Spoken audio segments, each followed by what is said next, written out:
back, and that was a picture of the two kids before the game. She was recently in Sports Illustrated. Love seeing these wives of these major NFL players and athletes kind of come into their own and have their own things going on.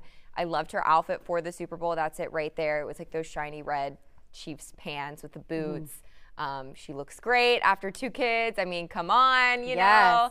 So she's just an example of someone that's really doing it all. She's an advocate for women's sports. She does a lot for women's sports in Kansas City, and she has this big platform now. And she's just using it to grab attention at the games for sure, but also to do some good. So, well, those kids look like they're close in age, so she has her hands full, definitely. Yeah. But I'm sure she has a lot of help as well. But good for them. It's very exciting that the Chiefs. I didn't even know who I was cheering for, actually. So we stayed up. Like, we had my son Ryan. He was able to stay up, and he was very tired this morning. But anyway, we were thinking about Connor, your boyfriend, because I don't know how is he doing. I made him go take a walk last night. I was like, you can come back when you're calmed down. He's a 49ers fan. I'm like, bye. Oh my gosh. Go take a walk. Like, I mean, it was. I mean, if you want to see grown men act like children, just have their team lose the Super Bowl, and there you have it. Grown men acting like children. They're like actually, Ryan was probably way more well behaved than what I saw. He thought of him. Because he said, well, Connor, and then also my sister lives in San Francisco. So he's like, well, we want the 49ers. And the 49ers have some great, well, both teams have great players. Right. I know. So we were bummed. Connor took his walk, and then he was fine. Okay. We'll get to Connor and I in a little bit. Yes. Well, let's talk about Usher, because everyone was excited about Usher. A little disappointed, just going to say that Justin Bieber wasn't. Oh, I have theories. Okay. Well, when Ludacris came, that's when I was like, oh. Yeah, Ludacris and Lil Jon. Oh, my goodness. That was amazing. I predict this was Alicia. I'm sorry, I'm gonna be the one to say it, but Alicia Keys on the grand piano. Like, I called that as soon as I heard that she was gonna join him. I'm like, okay, cue the grand piano, cue that song. Like, that's exactly what happened. And like the no makeup look. But aside from that, no makeup look. Because you got her and her no makeup. So you say no makeup look. Like, so you think she actually wore makeup? Oh, yeah, because I'm sure she had to have some powder and something. Because she went on this whole thing I want to wear no makeup. Yeah. Like, this was years ago. So I didn't know if that was It's kind of I'm just kind of over it. Okay. I mean, I love no makeup. I didn't wear makeup all weekend. It was great. But it's like I knew that was going to happen. Right. What I thought was weird, though, was his first song choice. Yes. Because it was a bang, right? Like, it was really good. What was it? Was it Caught Up?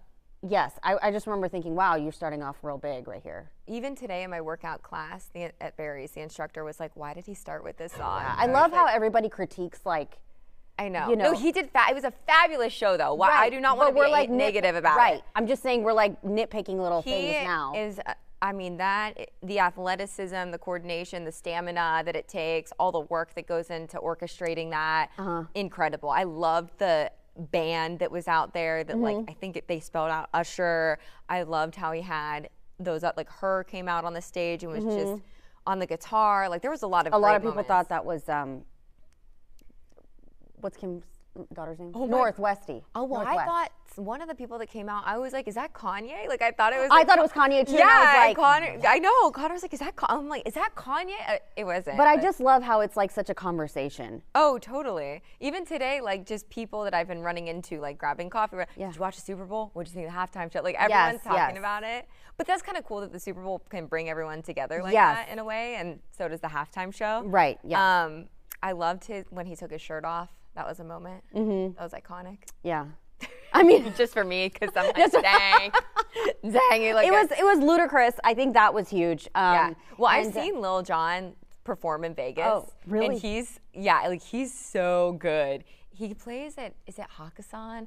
He plays at one of the clubs in Vegas or DJs rather, and he knows his audience, and he's on top of tables, and he's really good. Well, we all got to see him yesterday. Yeah, I mean, I love the memes now. I'm looking at my leg because I don't know if you can see. Oh, you can't. Yourself. Well, I wasn't going to say anything. She got herself shaving. So well, you can't see it, but yes, I did. I know they are our friends. Well, now you know. No, it's just, I don't know what's better, to have a Band-Aid show or to have the actual cut show. Right. I was going to make it up I was doing some type of CrossFit something, and no, it's not that.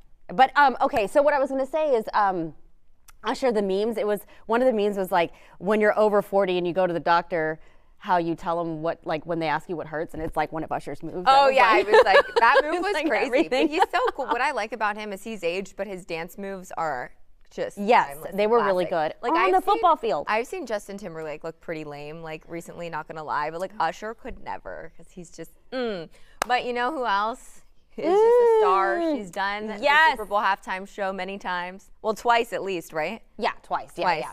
So Beyonce. Homegirl was in a commercial with Verizon. Dang. And now I think I like country music, by the way. Dang. So she was, and it was like all about breaking the internet. So She broke it. she does it again. She released 2 new songs after making this surprise appearance in the Super Bowl commercial where she was asked about breaking the internet minutes before announcing this forthcoming album. So that commercial was like one of my top 3 commercials, because I need to watch it. Yes, because she's like, okay, well, what if I'm like, Barbie, or like different things that would break the internet, and the guy's like, nope, with Verizon, nope, you didn't. She's like, okay, well, I think they're ready.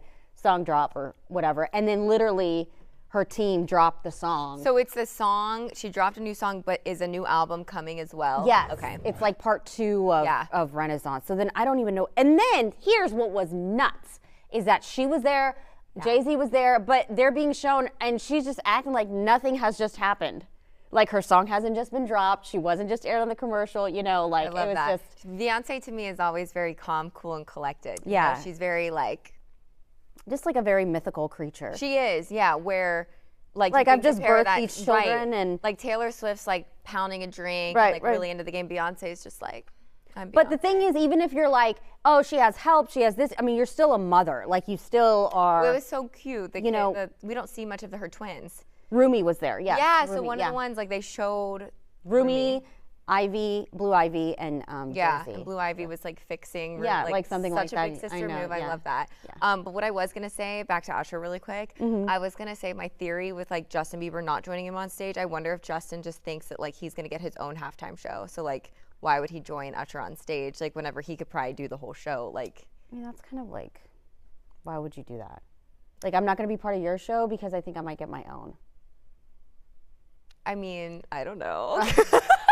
I don't know, but yeah, Justin would have made that iconic. But TMZ reported that this was like an exclusive, that he was talking to him or something. So was that like not accurate, or what? It was, but maybe they did talk in something. Yeah, and then, but I think that the funny thing about that is like they talk because they're friends. Like Usher like discovered Justin Bieber. Right. So what happened? Yeah. So it's like, of course they're gonna. That would be like if we're both working in the news and I'm talking to you about like some big thing, some big show. Right. Like, of course we're gonna talk about that. Yeah. Maybe, I don't know. And then it just gets blown out of proportion. The dynamic is different. I don't know, but anyway, I need to listen to the Beyonce song. Did you have it playing on your way to work? No, not on my way. I just listened to it like very critically, Did and you? then I was like, wait, there's some like country twang, and I was like, oh, is there? I like country now? Yeah. So I'm not a big country fan. I know, don't at me, but I love country and Beyonce, so this will be great. This is great.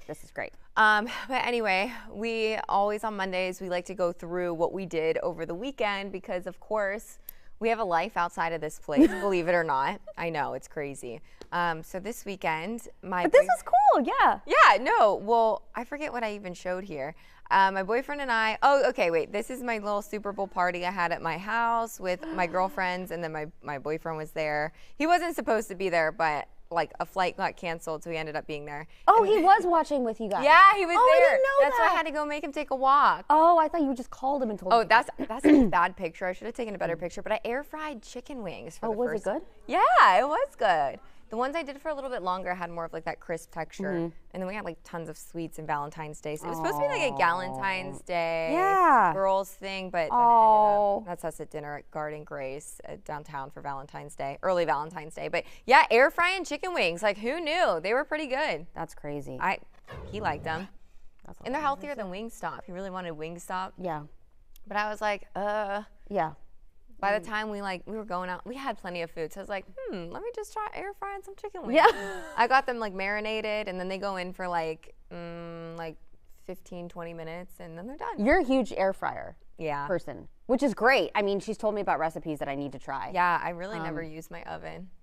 Yeah, well, I just do it to like, defrost like, I don't even know, like chicken nuggets for the kids. but that's basically it. The air fryer? Speaking of kids, yes. Oh, yes.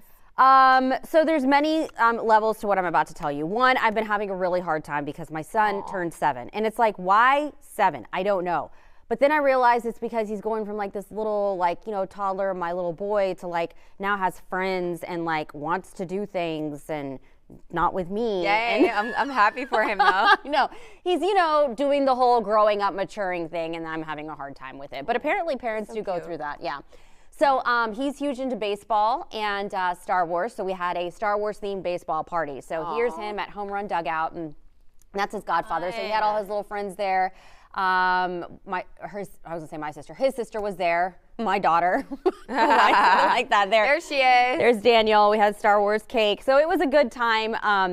What happened, which is really interesting, and I want to ask you this. So one of the moms that I don't really know, so he invited his whole baseball team plus some friends from school. I hope she's watching. So she texts me the morning of the party. There's like 20 kids at this party. And she says, hey, can I drop off said name to the party and pick him up later? Is that okay? ?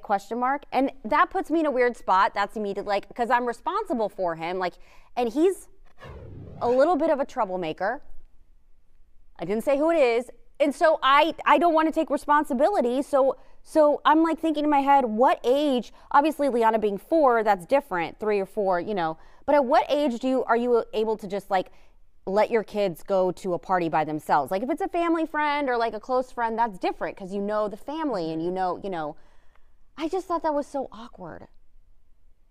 Yeah, and my response was the other day. I kind of asked you about that. I was like, are the parents going to be hanging out? And we were kind of talking about, which I think is a good subject, like why, like a lot of my friends who are having kids right now, like they're going to have these 1-year-old birthday parties, and then they're like, well, do I need to like pay for everyone's alcohol? I'm like, no, it's a 1-year-old party. Why? Well, now and then so we were talking about that, and then I was like, do you drop Ryan off at parties, or do you have to go with him to all these? And you were like, well, he's still kind of young. Right. And then I said, I remember like whipping in parties and dropping my sister off, but that would have been when I was like 16 and was driving. She's 5 years younger. Yeah, but that's different. You know what I mean? When you're over, like, if you're 8 or 9. Like 11. Yes.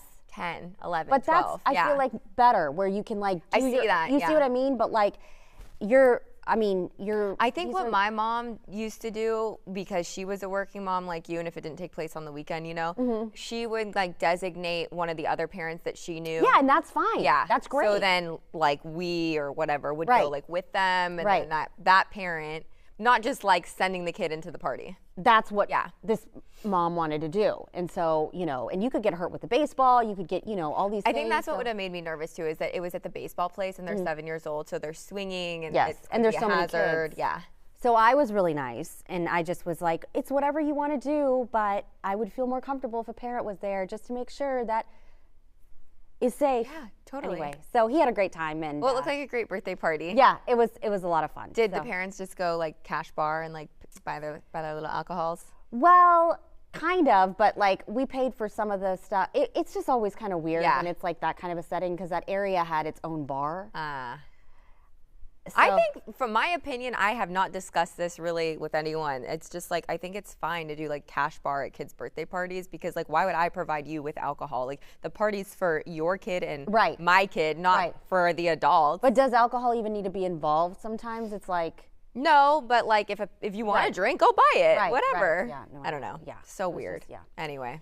Well, thanks so much, friends. We appreciate you guys joining us for another episode of Caroline and Rashi. That's right. And like we had mentioned at the top of the show, please do look at other videos on Fox Local, because we do have the latest on the tragic incident that happened just literally 5 minutes away from us. And so we'll be keeping you updated, not just on Fox Local, but our website, fox26houston.com. And live at 5. Yep. Live at 5 p.m. right here. Thanks so much, guys. Have a great day.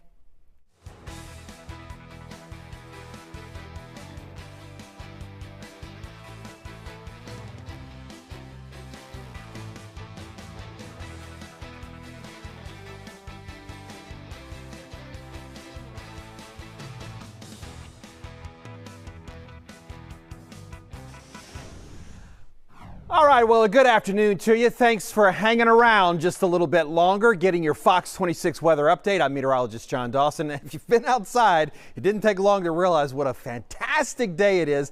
Although a little on the cool side and certainly on the breezy side with those northwest winds anywhere from 10 even up to 20 miles an hour. They're out of the northwest at around 15 right now for the downtown Houston area. That continues to bring in that drier air, so our humidity levels are pretty low, and again the temperatures are still feeling a little bit cool even with all that sunshine. Thermometers in the downtown Houston area about 60 to 61 degrees, and we'll continue to enjoy those types of conditions whether you really embrace them or not. That's what we're going to be stuck with for the rest of the day. Now, looking at yesterday's high temperatures, much warmer ahead of the front that came through, or even after the wind shift really began.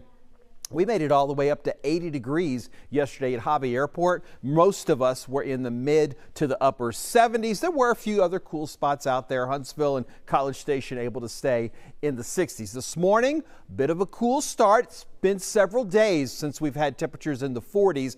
This is the mid 40s was where we were this morning. Tomorrow the morning, though, lower 40s, some of us even in the upper 30s. So be ready for a cold start to the day for tomorrow. And then, as we've talked about, much cooler today. Here's the high temperatures that we've seen so far, at least. Normally we're about 67 for the high, so certainly on the chilly side of things, below those seasonal averages at least. And again, a few more spots around shows that it's 58 in College Station currently, 59 over in Belleville, 60 over in the Sugar Land area. And the difference in the temperatures, anywhere from 5 to 17 degrees cooler right now. That, again, that front that moved on through took a little time to really get that warmer air to work its way down, but certainly doing that now. And the breezy winds across our area, as we've talked about, 17-mile-an-hour winds up in College Station. These northwest winds will stay with us. So let's just pause for just a minute, kind of jump ahead a little bit. There's a pretty quiet pattern that we're going to find ourselves in, and kind of the big, I guess, holiday, if you will, kind of coming up this week is going to be Valentine's Day, and not always associated with like major outdoor activities like some holidays are kind of connected to it, but perhaps you've got some outdoor plans there for you and your sweetheart. Going to be enjoying pretty comfortable overall temperatures, not as chilly as what we've got this morning and tomorrow morning,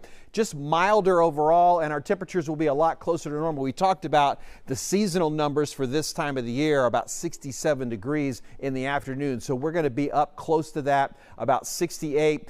Rain, I guess, would be the main thing to point out, is removed from the forecast. Not expecting that for sure on Valentine's Day this week. Talked about those winds. Again, we're going to continue to see that for the rest of the evening. And then later on, high pressure continues to build in, and that will quiet our winds, calm them down in the overnight hours. Our skies remain clear. Pretty comfortable, again, for a February day here, getting close to Valentine's Day. These are pretty decent temperatures for the state of Texas. Now, that stormy weather that we saw over the weekend, especially on Sunday morning, has moved well off into the east. We are seeing this storm system continue to make some noise over the next couple of days. For the rest of the day today, some severe storms are possible, particularly down closer into Florida and the southern portions of Georgia. But what we'll definitely continue to watch as well is the frozen precipitation, the snow and the ice that's going to be connected with this same storm system. Currently, maybe not doing a whole lot at the moment, but as it continues to move to the northeast, we'll be looking for inches and inches of snow. This is a Futurecast product, so keep an eye here on the time. This is Monday night into tomorrow morning very early. So the majority of this snow is going to impact southern portions of New York, majority of Pennsylvania, all during the overnight hours tonight. So waking up tomorrow morning with quite a bit of snow. Going to jump ahead to our next kind of weather system, our weather maker. It is way out in the Pacific. You see this energy where things are a little bit more intense with our jet stream. That's going to continue to bring all the way over to us here in Southeast Texas. That'll be the reason that we're going to have some rain in the forecast. And we'll see that right now when we look at our next 5 days worth of rain. We'll have mostly showers is what we're expecting, and you'll be looking for that to happen on Friday and Saturday. Timing right now puts it on Saturday morning, to where I think Saturday evening will be a little bit more cleared out. So as we talked about, the conditions that we've got across our area, pretty nice overall. We get that drier air coming in that's really helping to kind of work out some of that moisture in the ground that we've been dealing with. Floating around in the air, we've got some tree pollen for sure that we're dealing with. Those levels are fairly high when it comes to elm and the cedar. The grass and the mold have bumped up a little bit as well, and so we'll look for that. I'm going to go ahead and call it a cold night. When you got some temperatures in the 30s, I think we definitely reached the criteria to use the word cold. Chilly for sure, but we'll have those lower 40s if you're not in the upper 30s, but plenty of sunshine. Back again tomorrow, and we have less winds to talk about. We're going to run through the whole week again and talk about that rainfall. See how quiet it is all the way until we get into Thursday night, more or less. Friday morning, you'll notice the rain starts to spread across the area. Accumulations are pretty reasonable. We're looking at an inch. Isolated spots maybe a little bit more than that, but again, with some time to kind of recover a little bit, I think this is going to be a pretty good looking pattern that we find ourselves in. So for tomorrow, get ready for the cold start to the day. The lighter winds really make it a fantastic afternoon. Tuesday and Wednesday are really some pleasant looking days overall. The mornings are chilly, but in the afternoon, we'll be able to enjoy the sunshine. Not quite as cool as it is today, and certainly not as windy. Thursday's our transition day, where we start talking about some chances for some rain. And then for sure, at the moment, we're not looking for overly stormy weather. There could definitely be some thunder and lightning when we get to the rain on Friday and into Friday night. But for right now, it looks like we're going to sort of keep the stormy weather away from the southeast Texas, further down to the south, probably out in the Gulf of Mexico, and we'll just kind of keep it with some showers and some downpours once we get into, again, the end of the week. And then so we're left with a pretty decent weekend. Like I said, I think Saturday evening will be pretty good. It'll be chilly again, and then we should be able to start the week without the rain in the forecast. Glad you took a moment to check in here with the Fox 26 weather update. We'll be sure and see you hopefully back here in about an hour for Fox 26 News at 5.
Winter storm that has the potential to be high impact depending on the final storm track.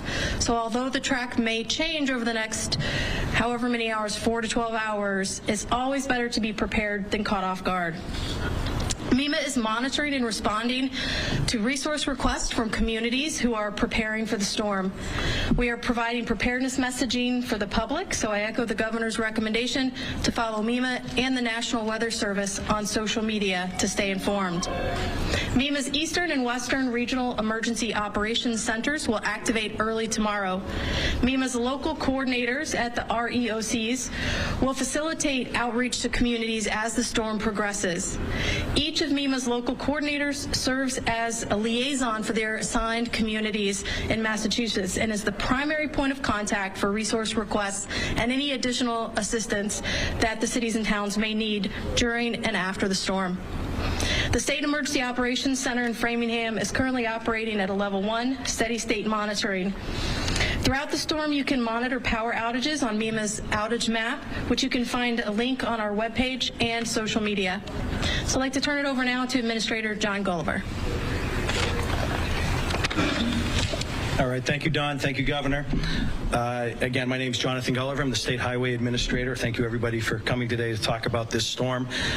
It has been a few years since we've had one of this size predicted, especially in the Boston area. And we expect that, with the exception of the Cape and the Islands, this is looking like a major storm that's going to impact the majority of the entire Commonwealth of Massachusetts. We are expecting heavy snow at times and intense snowfall rate that is difficult for plows to keep up with. So, echoing what the Governor and Don said, travel will be very difficult and at times dangerous during the peak of the storm, especially during midday tomorrow.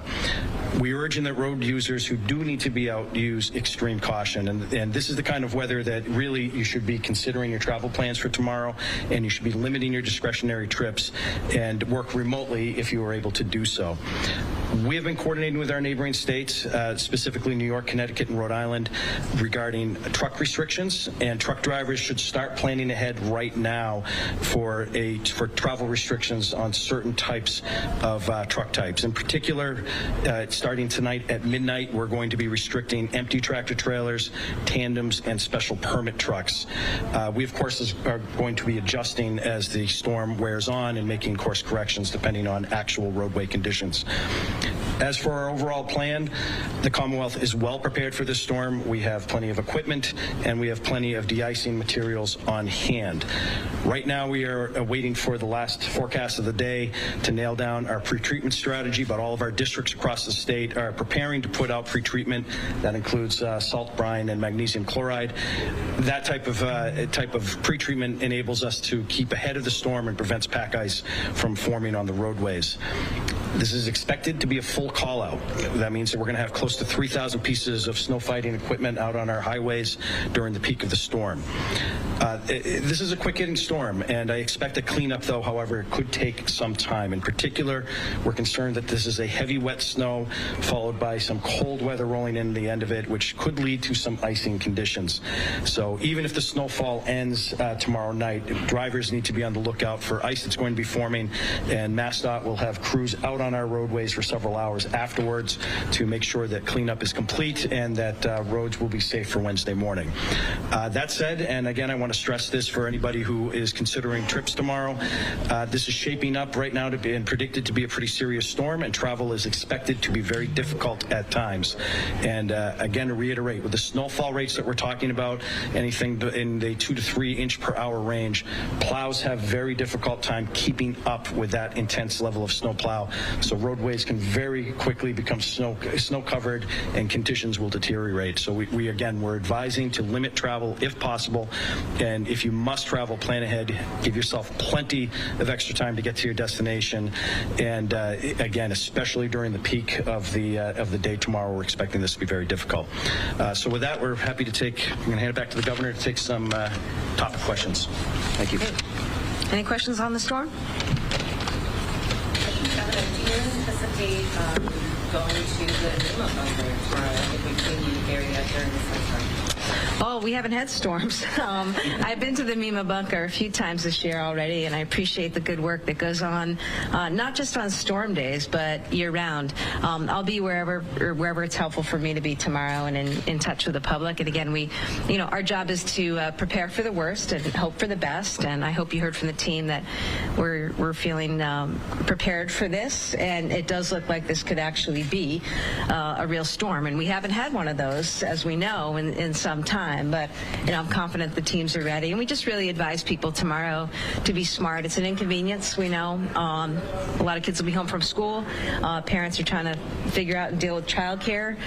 We're encouraging our state employees, non-emergency, to work remotely if they are able, and just trying to encourage people to avoid taking to the road unless absolutely necessary. What do you say to people who may underestimate the storm? It's been a couple of winters since we've had anything too severe, and when we've had it, it's been during the night of the weekends. Yeah.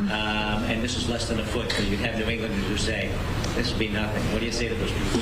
Well, I just say, let's be smart and not be too glib about things. I mean, it is true, Dan, we haven't seen big storms in some time, but, the teams are predicting that this is going to be a real storm, and particularly the nature of it, right? I mean, what we're concerned about is this is during the week, it's during prime time, daytime hours. We're going to see snow falling at a rate of 2 to 3 inches an hour. It's going to be wet. It's going to be heavy. It's going to be hard for people, plows, to clear the snow. So it's why we need people off the roads, and even after the storm, recognize it's going to take some time to clear out. The other thing that will not surprise people is we're going to see flooding, because unfortunately as a state we have seen a lot of flooding this year. Throughout the year we've got high tides we've got to look out for, and we're really looking out for our coastal communities and the impact of floods there. So we ask people to do what you need to do today to get ready, and we'll do the best we can do tomorrow, and as I say, prepare for the worst, hope for the best. Governor, can you talk about what government services or operations will look like at migrant overflow shelters? I know sometimes those folks are transported out of the shelters during the daytime. Can you talk about how those migrants will be accommodated, and also for folks who are on the wait list and not in an overflow shelter right now, what work is being done to get those folks? I mean, this is ongoing work. It's work that continues. Our welcoming centers will be open, so functioning as normal tomorrow. Last question. Okay. Thanks, everybody. All right. Thanks, Tim. Appreciate it. All right. Governor of Massachusetts there speaking on this powerful nor'easter. Let's give you a live picture out of Boston right now as we continue to follow the latest when it comes to this weather system. A lot of traffic on this Monday evening, at least going one direction here. We have just passed the 5 o'clock Eastern hour, and we still have so much more in store for you here on this Monday. Let's give you another live picture right now out of New York City. We'll be talking with our team there at Fox 5 here momentarily as they bring us the latest on how that weather system is going to be impacting schools in the area as we look ahead to tomorrow. In the meantime, another big story coming out of New York right now. Tomorrow, we're looking ahead to the Long Island special election as we look to see what's going to happen there to fill the disgraced former Representative George Santos's seat. Let's bring you the latest on the two candidates. What you need to know, Fox 5 reports.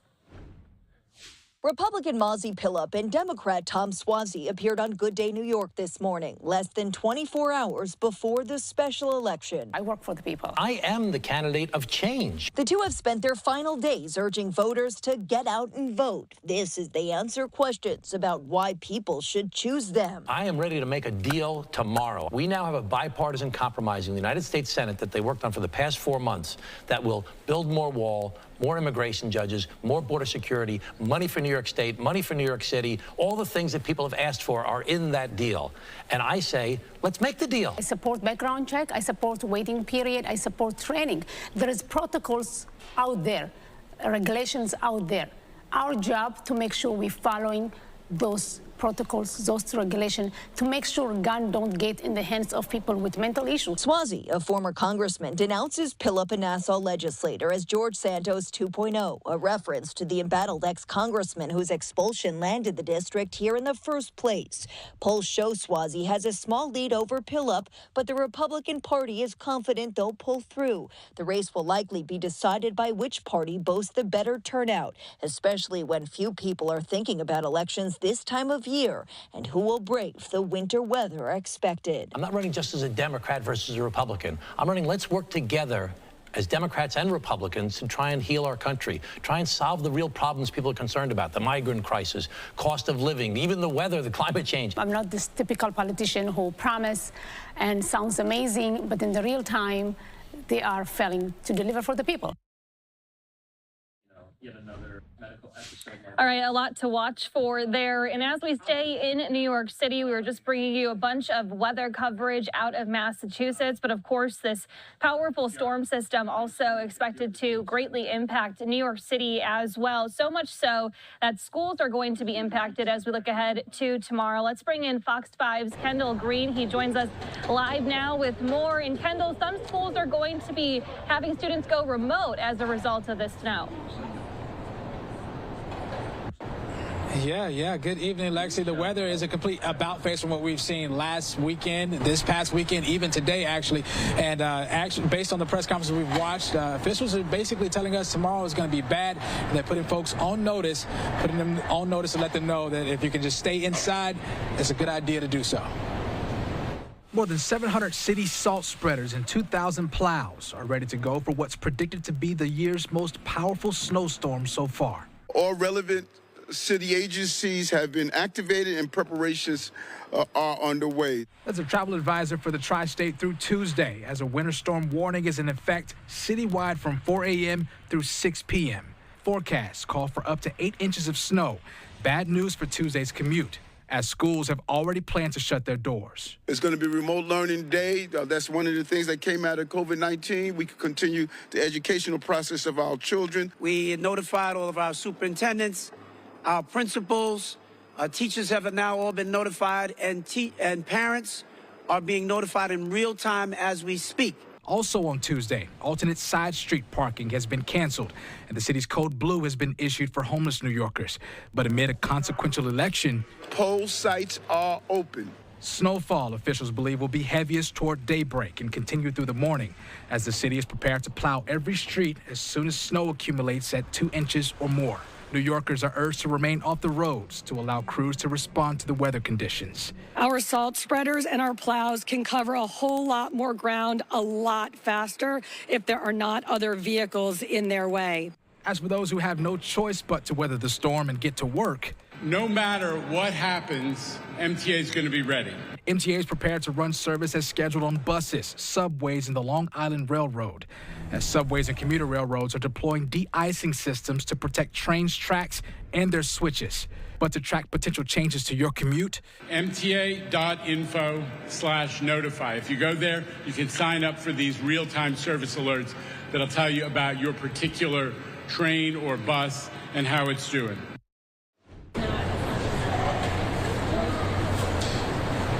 Now, the point to drive home here, Lexi, is if you can avoid being out in those elements, simply avoid it. Any extra traffic on the roads can impede the progress of crews trying to do the work out here. All right, Fox 5's Kendall Green reporting there. Kendall, thanks so much. We'll talk to you soon. Of course.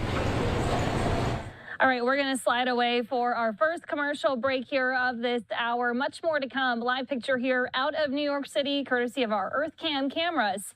We'll be right back.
Welcome back. Thanks for joining us here on Live Now from Fox as we continue to bring you more of these top stories today. Live picture here out of New York City, courtesy of our EarthCam cameras. Just brought you that update on this powerful nor'easter weather system that we're following and how it's impacting schools already throughout New York City, many of them having to have students work remotely tomorrow. And the message again here to so many people who are going to be impacted, the millions that are under a winter weather alert right now, is to stay home if you are able to.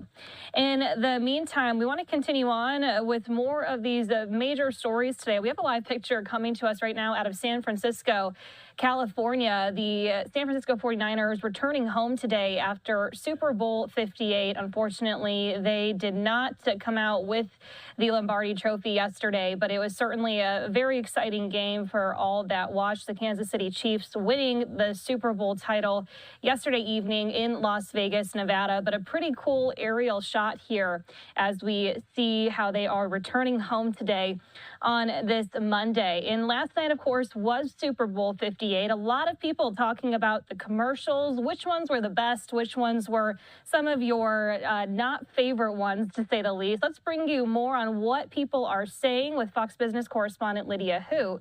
She takes a closer look. Sunday's Super Bowl commercials were packed with celebrities and light humor.